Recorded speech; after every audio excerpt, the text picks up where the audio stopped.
लंबे बालों वाली बहू।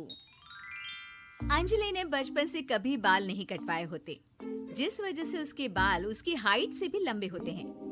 एक दोपहर उसकी मम्मी अंजलि के बाल बांध रही होती है।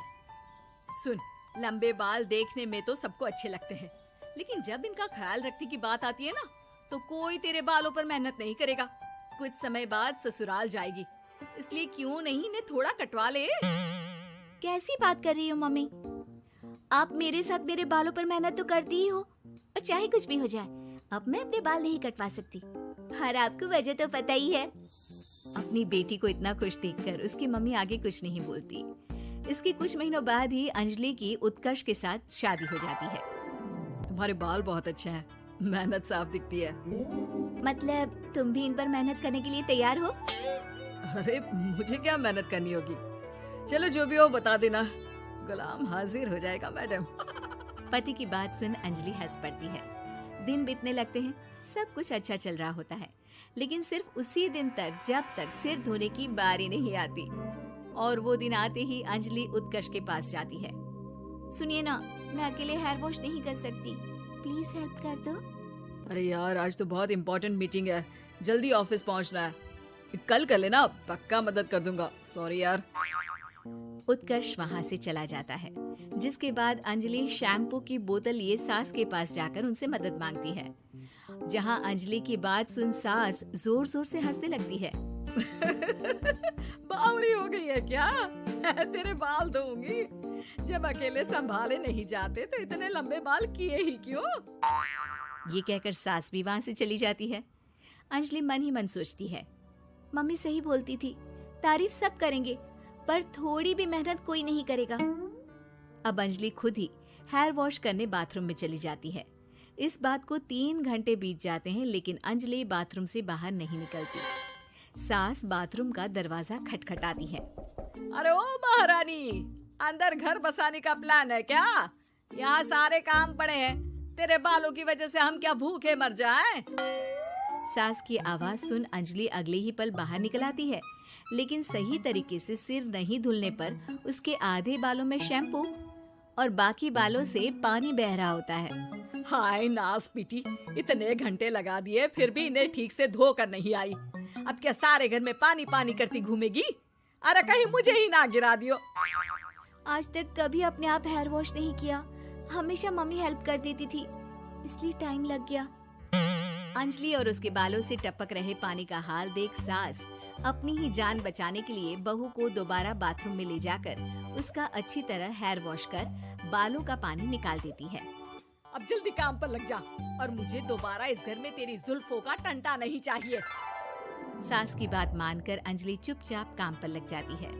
इसी तरह दिन बीतने लगते हैं, जिसमें अब अंजलि हेयर वॉश के लिए आधे दिन का समय लेकर अपने घर आने लगती है, पर सास को इससे भी दिक्कत हो जाती है, जिसके चलते धीरे धीरे अंजलि के लिए अपने बालों का ख्याल रखना मुश्किल होने लगता है। न तेल लग रहा है, न समय से हेयर वॉश हो रहा है, और बालों में कंघा घुमाए तो हफ्ते बीत जाते हैं। मुझसे अपने बालों की ऐसी दुर्गति देखी नहीं जा रही। इसी तरह दिन और दिनों के साथ महीने बीत जाते हैं, जिसमें अच्छे से ख्याल नहीं रखने की वजह से अब बाल रफ उलझे हुए होने के साथ साथ हेयर फॉल भी शुरू हो जाता है। अब क्या हमें अपने बालों में उलझाकर कूड़े में फेंकने का इरादा है? जहाँ देखो वहीं मैडम के बाल गिरे हुए मिलते हैं। अरे कटवा क्यों नहीं देती इन नासपीटों को? तभी उत्कर्ष वहाँ आ जाता है। अरे कैसी बात कर रही हो माँ, आपके बोले बिना वो सब कुछ कर देती है, और बदले में जब सिर्फ अपने बालों के लिए जरा सी मदद चाहती है तो आप उसे ऐसी बातें सुनाती हो। उत्कर्ष अंजलि को लेकर घर से बाहर निकल जाता है, और वो दोनों अंजलि के घर पहुँच जाते हैं। मुझे माफ करना, मैंने वादा किया था लेकिन पूरा नहीं कर पाया। अब तुम जैसा कहोगी मैं वैसा ही करूँगा। अंजलि की मम्मी उन्हें बहुत सारे घरेलू उपाय बताती हैं, जिन्हें अच्छे से समझकर दोनों घर वापस आते हैं, और अब मिलकर अंजलि के बालों को ठीक करने के मिशन पर लग जाते हैं। अरे पत्नी की सेवा में तो ऐसे लगा है जैसे इसके बालों में से खजाना निकल आएगा। इसी तरह कुछ महीने बीत जाते हैं, और धीरे धीरे अंजलि के बाल पहले जैसे हो जाते हैं। आधा सफर तो कंप्लीट हुआ, अब आधा बचा है। हाँ, कौन सा आधा? मैं समझी नहीं। मम्मी। अब अपनी मम्मी को बहू की कीमत समझाने के लिए पहले उत्कर्ष उनकी सब सहेलियों को घर बुला लेता है। और फिर अंजलि को उनके सामने लेकर जाता है, जिसे देख वहाँ बैठी सास की सभी सहेलियों का मुंह खुला का खुला रह जाता है। अरे वाह, तेरी बहू के बाल कितने सुंदर हैं।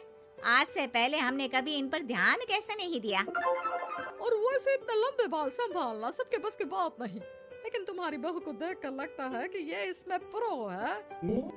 वैसे बहू, लंबे बाल देवी के भी होते हैं और चुड़ैल के भी, इसलिए अपने अंतर्मन में कभी कुछ बुरा मत आने देना और इस घर के लिए लक्ष्मी का रूप बनना। अरे किस बात की, घर की आधी लक्ष्मी तो ये इन्हीं जुल्फों पर खर्चा कर देती है। सास की इस बात पर अंजलि तुरंत पैसे ले जाकर सास के हाथ में रख देती है। अब मुझे सबके सामने नीचा दिखाने के लिए पैसे दे रही है क्या? नहीं मम्मी जी, पैसे आपको इसलिए दिए हैं क्योंकि ये उन्हीं बालों की कमाई है जिन्हें आप रात दिन कोसती रहती हैं। अगर आप वो सब नहीं करती तो मेरे बाल खराब नहीं होते और ना ही मैं ये पैसे कमा पाती। है? क्या मतलब है? कहना क्या चाहती हो? मैं शादी के पहले से ही एक हेयर केयर यूट्यूब चलाती हूँ, जहाँ शादी के बाद और बालों के हाल की वजह से मैं इनएक्टिव हो गई थी। पर उस दिन जब उत्कर्ष और मैं मम्मी के पास उपाय पूछने गए तो आइडिया आया कि अपनी हेयर प्रॉब्लम्स ओवरकम करने के साथ साथ इस प्रोसेस की वीडियो बनाकर उसे भी यूट्यूब पर डाल दूँ तो। और अंजलि की इस आइडिया से वीडियो हिट हो गई, चैनल के सब्सक्राइबर भी बढ़े, साथ में व्यूज और पैसे भी मिले, जो इसने आपको देने के लिए सोचा। बहू की बातें सुन सास को अपने बर्ताव पर पछतावा होता है और अब सास, बहू और पति सब मिलकर हेयर केयर और यूट्यूब चैनल पर काम करने लगते हैं।